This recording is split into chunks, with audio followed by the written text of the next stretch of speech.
Ready, start. Sir, the Essential Commodities Act was passed 5 years ago, and when the minister yesterday came with an amending bill, we expected that he would give us a brief report on the working of this measure for the last few years, but unfortunately, we are kept in the dark in regard to the exact working of the Act and the nature of the difficulties the minister is facing. Sir, as far as I know, many of the provisions of this enactment have been observed more in violation by his agents at the state level. The food minister may be very earnest, may be very able, and may be very anxious to see that the various provisions of the Act are implemented in the most effective manner at the state level, but unfortunately his agents at the state level are not equally enthusiastic or equally anxious to observe the provision of this enactment. The most important objective of this enactment are to control the supply and distribution of commodities and to maintain a stable price level. In regard to both these aspects, I am afraid that the government has failed to realize the objectives in view.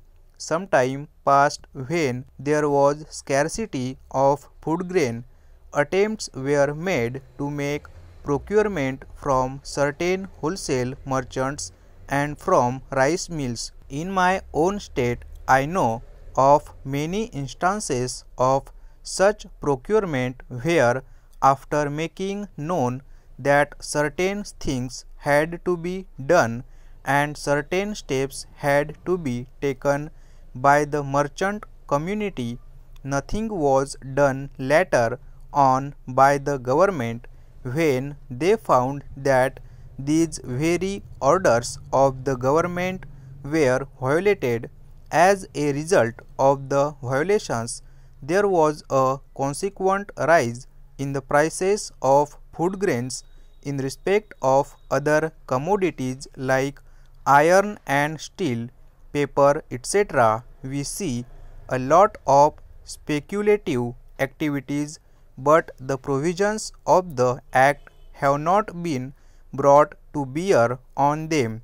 Perhaps no case of prosecution was launched against those people who contributed the various provisions of the Act.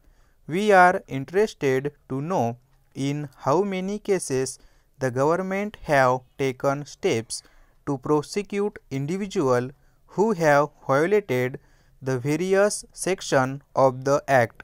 The minister said that the powers under the Act were not adequate.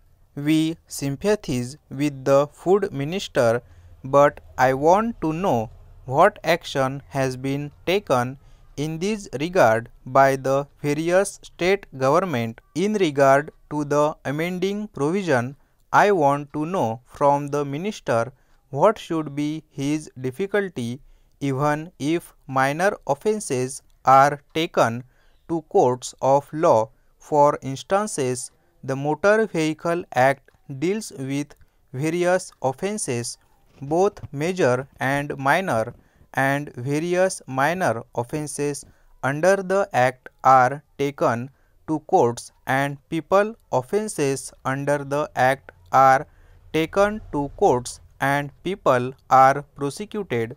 What is the difficulty in taking these cases of a minor nature to courts of the law? There the people will have some safety that they will get a hearing, and if the offences are really offences, then they would be prosecuted, otherwise they will be acquitted. Here the minister says that there should be a security deposit. If there is a violation of a particular provision of the enactment, then the executive authority will have the power either to confiscate a part of the amount or the whole of the amount. We are clothing the executive authority with more powers. I do not give powers to the executive authority provided they are used properly and effectively and in a most fair manner.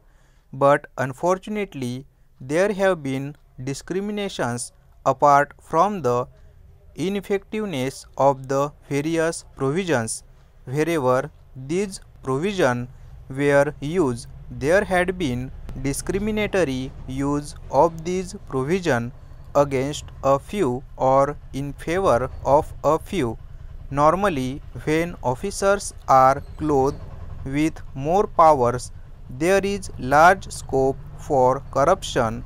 I feel that it should be desirable to avoid such malpractices, and it would be desirable, I think, that even for minor offences, the parties should have a chance to defend their actions. I do not think that this problem of dealing with minor offences will become complex or complicated in any way if we take them to courts of law. I want a reply from the minister in that way. He is suffering from a handicap in dealing with minor offences or offences of a technical nature. Para.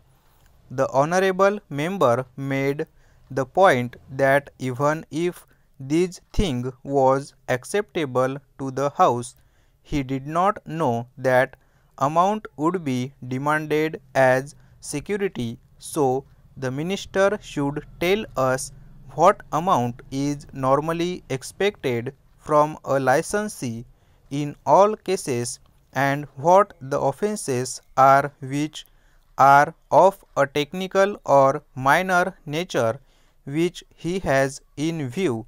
We are not told which are major offences and which are minor offences. Clarifications on these points are necessary. Stop.